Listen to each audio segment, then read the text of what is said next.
মত দেবে যে বাংলার মানুষকে বাঙালি বন্ধের জন্য মমতা ব্যানার্জি যা ব্যবস্থা গ্রহণ করবে অ্যাজ চিফ মিনিস্টার আমরা সেটাকে সমর্থন দেব।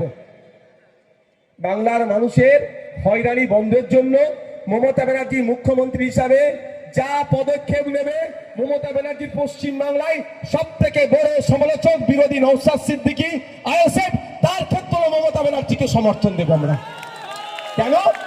আমার বাংলার মানুষের আগে হয়রানি বন্ধ করতে হবে, এটা করুক মমতা। দ্বিতীয় হচ্ছে বিধানসভায় বিল পাস করুন, প্রস্তাব নিয়ে আসুক বিধানসভা ডেকে একটা নিন্দা প্রস্তাব করতে হবে। কি নিন্দা প্রস্তাব?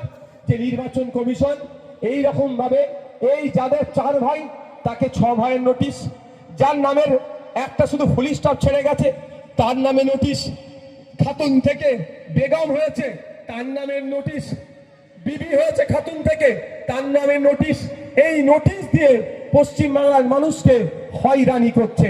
তাই এই অগাস্ট হাউস তথা এই আইনসভা সর্বসম্মতিক্রমে এই কাজের নিন্দা জানাচ্ছে। এই নিন্দা একটা প্রস্তাব পাস করানো হোক। আমি বিধানসভায় তৃণমূলের সব প্রস্তাবে কিন্তু আমি সাই দিই না, কিন্তু আমি আপনাদের বলে যাই, আমি এই ভাঙড়ের বিধায়ক দায়িত্বশীল নাগরিক হিসাবে বলছি, বাংলার মানুষের স্বার্থে এই প্রস্তাব যদি পশ্চিম বাংলার বিধানসভায় মাননীয় পাশ করায় তাহলে মাননীয়ার পক্ষে আমি ভোটটা দেব এবং নিন্দা প্রস্তাব আনবো।